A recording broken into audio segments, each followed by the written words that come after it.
Cha chỉ biết số lực cũ là nếu nhôm nâng thua ca remote để tông nâng installing and update Ubuntu 2024 hạt mùi chẳng để xa tay nhôm ban thua vi hơi chắc là lớn nếu nhôm còn ta demo nè thọt video chung lực cụ tết chẳng từ bóng phát cơ nhôm mờiประกาศ folder មួយដែលឈ្មោះដែលមានឈ្មោះថា SV1 dot final នេះទៅគឺជាឈ្មោះ folder បន្ទាប់មកខ្ញុំឲ្យមើលដើម្បីចង់ដឹងថា folder នេះខ្ញុំបង្កើតបាននៅអញ្ចឹងកន្លែងនេះគឺ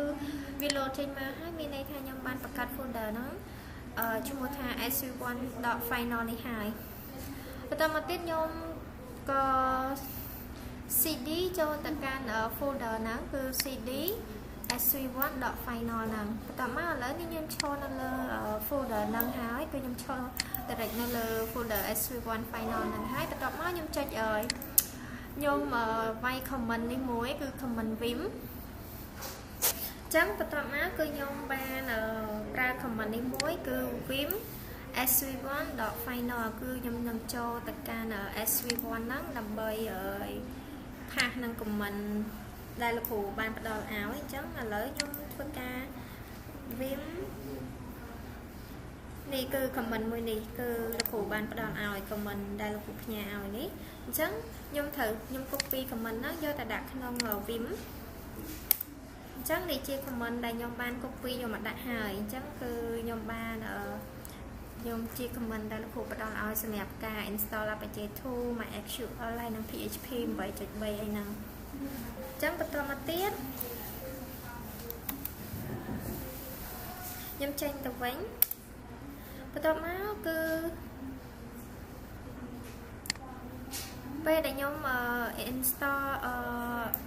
នេះនឹងអស់ហើយខ្ញុំត្រូវប្រើ command មួយទៀតគឺ sudo bash sv1.final នេះ .sh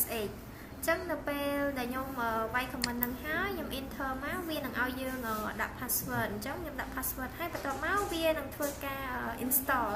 នេះគឺជា file ហើយនឹង folder ដែលបាន install មកមានតកតងនឹង Apache2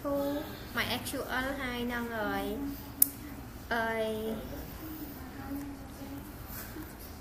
ចឹងនេះគឺជា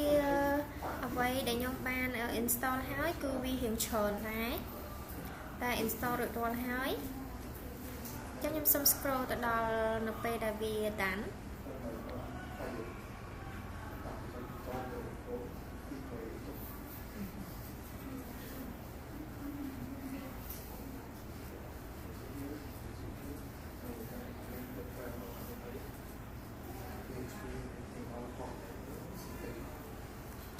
វារៀងច្រើនតិចខ្ញុំសុំ scroll ឲ្យដល់កន្លែងដាន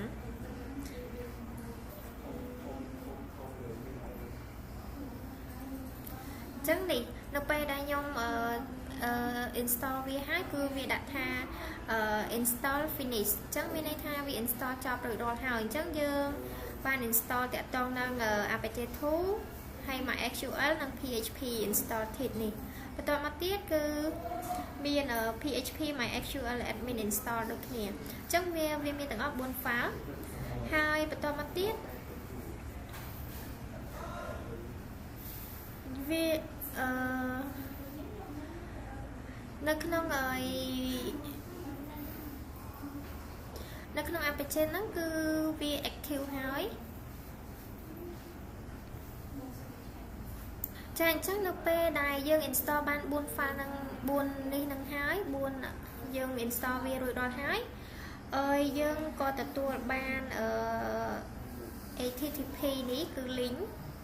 ញ្ចឹងខ្ញុំនឹង copy link ហ្នឹង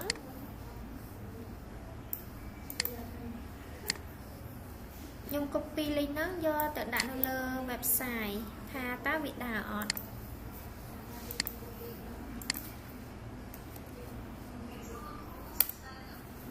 ចាអញ្ចឹងនេះ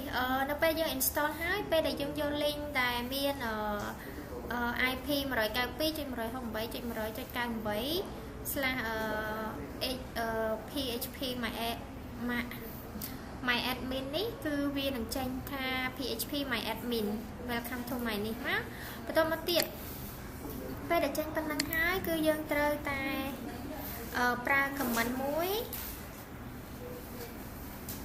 នេះយើងប្រើ command មួយគឺ command sudo system ctl status apache 2 អញ្ចឹងយើងចូលទៅក្នុង sudo ទៅមើល apache 2 ហ្នឹងថាតើវា active នៅអញ្ចឹងដោយសារតែពេលដែលខ្ញុំវាយ command ហ្នឹងទៅគឺ apache 2 របស់ខ្ញុំគឺវា running ហើយវា active ហើយចឹងដល់ពេលដែលវា running ហើយខ្ញុំក៏ប្រើ command មួយទៀតគឺ command sudo mysql នៃ sudo mysql នេះគឺយើងចូលទៅកាន់មានន័យថាយើងចូលទៅកាន់mysql យើងទៅឈរនៅក្នុង path mysql នេះចឹងដល់ពេលដែលយើងឈរនៅក្នុង path mysql ហ្នឹងហើយអញ្ចឹងពេលដែលខ្ញុំឈរនៅលើ path នៅលើ my home directory តើតើនឹង mysql ហ្នឹងហើយគឺខ្ញុំប្រើ command មួយគឺសម្រាប់បង្កើត user create user នេះគឺសម្រាប់បង្កើត user ហើយនិង password អញ្ចឹងខ្ញុំប្រើ command create user ដែលខ្ញុំដាក់ឈ្មោះuser របស់ខ្ញុំគឺឈ្មោះថា sv1 admin ហើយ add localhost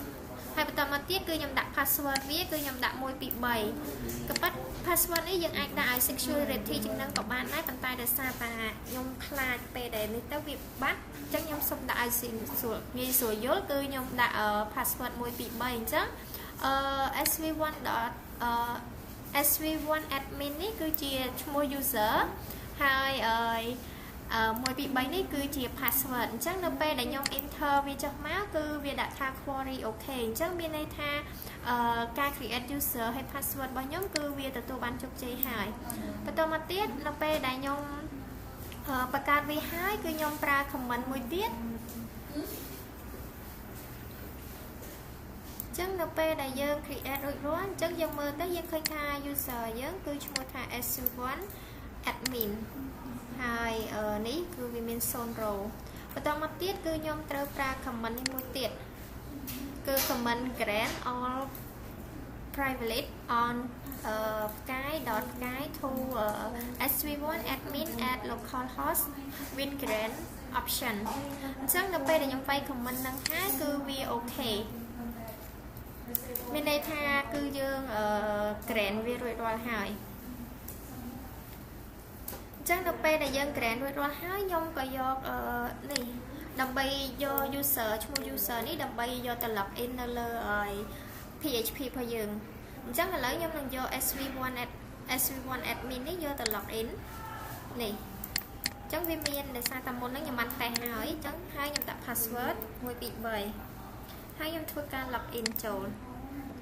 ចាអញ្ចឹងនេះឃើញថា PHP my admin របស់យើងគឺខ្ញុំបាន log in ចូលរួចរាល់ហើយអញ្ចឹងគឺវាបានវាចេញរូបរាងបែបនេះអញ្ចឹងតកតងនឹងការ installing and update Ubuntu 2024 part 1របស់ខ្ញុំគឺខ្ញុំសូមធ្វើការremote ប៉ុណ្ណឹងអរគុណច្រើនលោកគ្រូសូមជម្រាបលា